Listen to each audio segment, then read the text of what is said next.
tentang surat PTSL ya. Surat PTSL ini kabar yang beredar ya. Surat PTSL ini kurang bertanggung jawab dan surat kaleng itu infonya. Misalkan saya klarifikasi, siapa yang ngomong kayak gitu? Saya ingin tahu. Enggak, maksudnya ini informasi itu ya dari mana? Apakah dari pemerintah desa atau kecamatan atau polsek atau koramil atau siapa? Ya. Jadi jelas bahwa surat kaleng dan tidak kaleng itu ada bedanya, Pak. Ini saya bawa contoh surat kaleng dan surat tidak kaleng, gitu. Nah, di situ kan ada atas nama warga Banjar Kemantren dan yang bertanda tangan. Kalau surat kaleng ini di sini cukup hamba Allah, gitu aja titiknya. Ini kebetulan saya contoh tentang sabu-sabu dari Aceh, ngambilnya contoh. Nggak tahu karena kayaknya warga Banjar Kemantren jarang yang ngirim surat kaleng sehingga tidak ada di Google. Satu. Nah, jadi kalau memang ini dirasa surat kaleng, ini masukan. Beberapa kali saya sampaikan ke BPD. Jadi kalau bisa nanti BPD itu membuat form pengaduan yang didistribusikan baik melalui RW atau RT. Kayak gitu, sehingga warga ini terfasilitasi ketika ada kekurang puasan tentang ya keluhan atau kekurang puasan tentang apapun yang diselenggarakan oleh desa. Itu yang satu.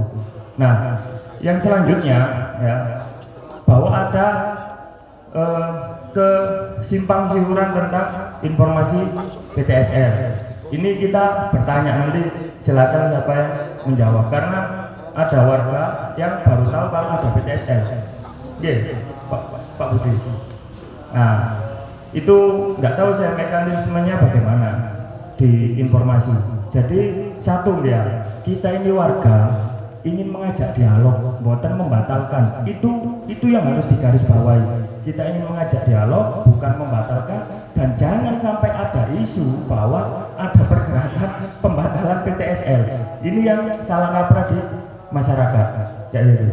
Nah, kenapa isu ini berkembang? Karena satu, kurang cepat dan tanggapnya pemerintahan desa, bukan pemerintah desa ya, pemerintahan desa ya, dalam merespon apa yang sudah masuk di desa, kayak gitu. Itu. Jadi tentang kesimpangsiuran yang ada warga yang baru tahu. Ya, saya sebut saja Pak Budi ya.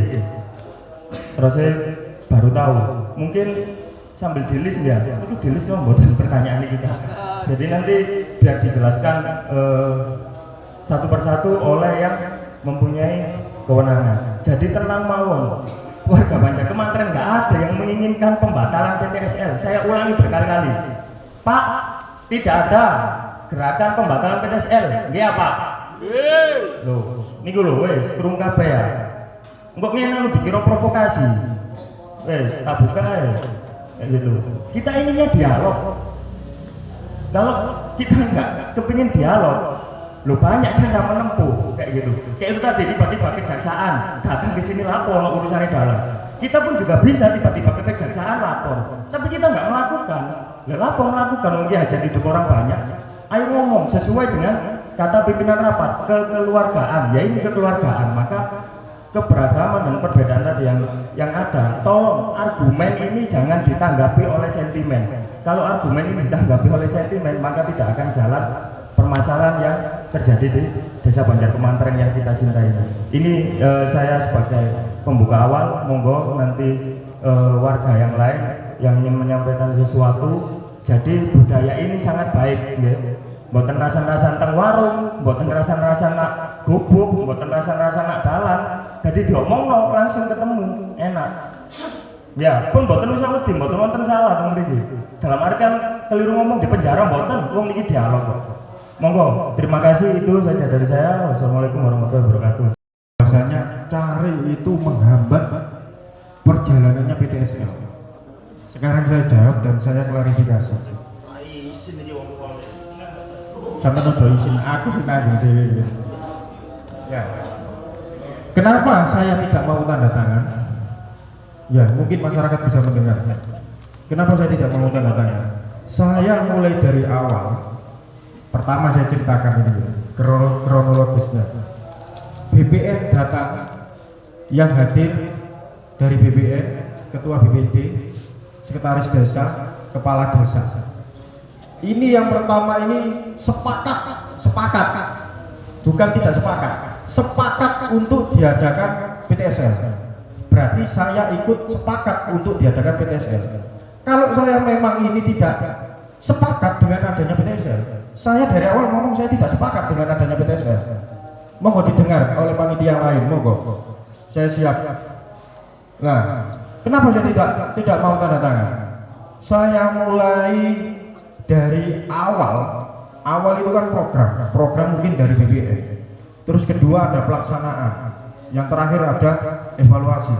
Apakah pernah dilakukan oleh panitia evaluasi? Evaluasinya dengan siapa? Nah, itu perlu dijawab lagi. Ini adalah beban moral bagi saya. Kalau misalnya saya ini mau tanda tangan, karena saya tidak tahu jelentrenya administrasi pertanahan yang ada di Desa Banjarmantra. Karena tupoksi saya itu adalah secara administrasi pertanahan yang ada di Desa Banjarmantra. Saya ini wajib tahu. Nah, kalau memang kasih pemerintahan itu ada berkaitan dengan administrasi pertanahan, ya. Ini kalau saya mempelajari terkait tupoksinya pemerintahan, kasih pemerintahan itu adalah selaku pembinaan pertanahan, pembinaan, bukan secara administrasi. Tapi kalau saya ini secara administrasi loh ya, secara administrasi. Lah kok iso aku kira gak dilibat mungkin awal sampai apa aku ini perlu nang kono. Nah, yang terakhir itu tadi evaluasinya ini panitia dengan siapa, itu saja. Kalau memang satu ada program, dua ada pelaksanaan, terakhir ada evaluasi. Apakah dengan kepala desa, apakah dengan ketua BPD? Saya tidak perlu tanya satu-satu, saya tanya satu-satu aja BPD, pasti tidak ada yang tahu. Berkas yang masuk maupun yang tidak masuk, saya tahu itu dengan adanya banner 1.100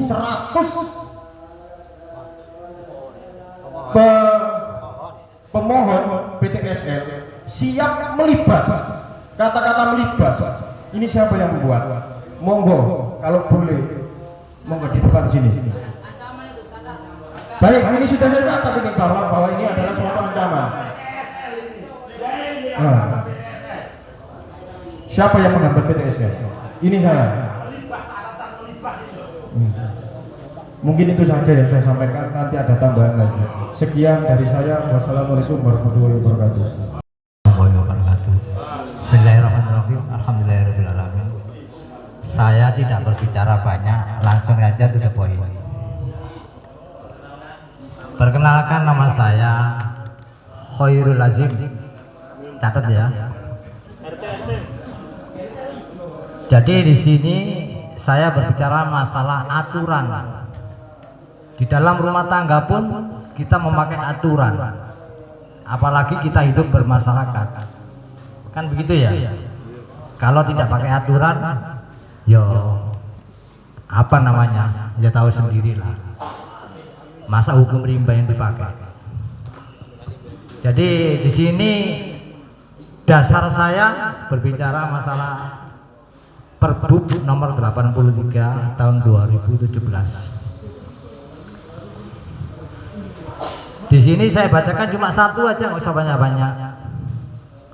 Di dalam pasal 12 di sini menyebutkan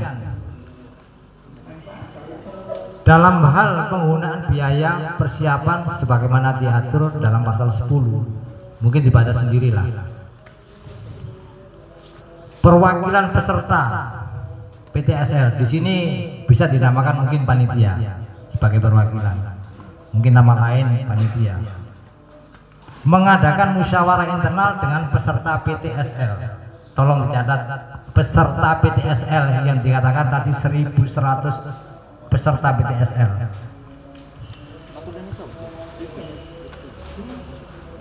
Untuk dalam penggunaan anggarannya, ini wajib.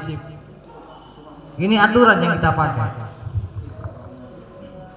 Jadi selama ini yang saya ketahui, mulai dari pembentukan panitia, pelaksanaannya tahap demi tahap. Yang namanya peserta PTSL ini tidak tahu. Terus fungsinya perwakilan ataupun panitia ini bagaimana? Dan siapa yang membentuk panitia PTSL itu?